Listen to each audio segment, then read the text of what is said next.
What's up, Facebook? Alfredo here. I just wanted to post a piece that I wrote that I was going to present at a Black History event that didn't end up happening.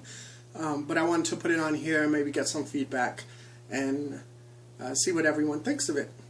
When I was in elementary school, a kid and I got in a fight, and it was my first fight. And the kid had been telling everyone that I was saying stuff that I hadn't. And he had told the teacher, and the teacher ended up talking to the administrator. And the administrator called my mother. And she told her that I'd been calling this kid the N-word. I think back to the moment when fists of fury flew. And I knew that my fight with this kid wasn't defending personal strife. This kid had just offended the people in my life. This word fueled anger in the core of my heart. I thought to the start, he degraded my father, a descendant of slaves. He didn't see that years before my family had merged interracially and peacefully, respectively taken responsibility with generosity, my stepdad raised me with a gentle touch. So when I speak of this strong black man, the step doesn't mean that much. My father stands on the shoulders of James Lawson and Dr. King and dreams of a day when freedom will ring. Our dinner conversations didn't involve that N-word thing. We didn't sit there disgracing a race. That wasn't the case. I hit that kid in his face. He disrespected my friend, a native of Ethiopia. Bingham, my best friend, was my partner in crime. And all that time, my mind wouldn't let me fixate on the issue of color. Black and white, we were just brothers from another mother. Like Ephraim Isaac, Nelson Mandela, and Desmond Tutu, my friend walked tall, daily rich with African culture. I'd come to realize with real eyes his people's cries, and in my heart a space, a place for his beautiful race. So for me to use that N-word would be a disgrace. I hit that kid in his face. He devalued my first crush, a small-framed chocolate black girl with a smile white as pearl. A glimpse of heaven with every twirl. In my world, she was a woman, phenomenally. Phenomenal woman was she.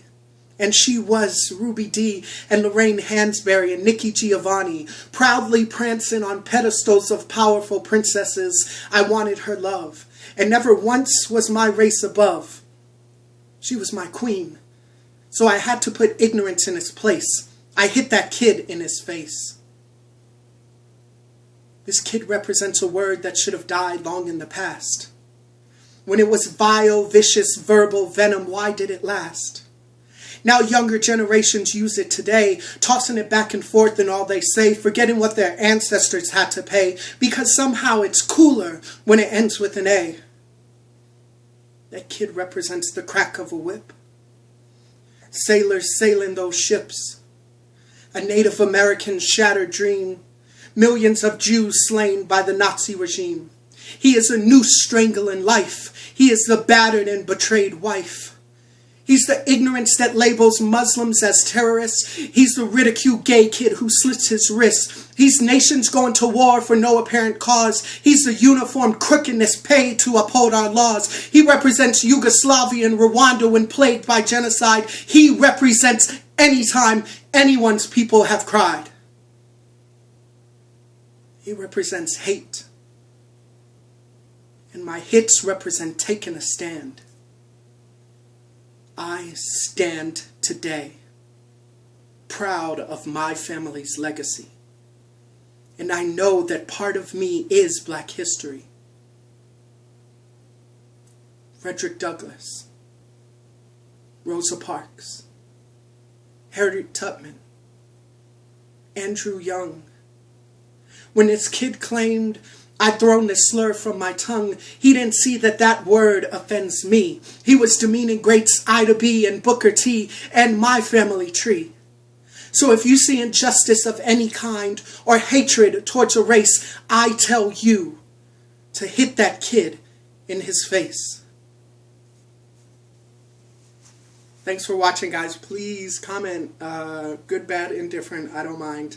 Comment below in the comment section. Thanks for watching.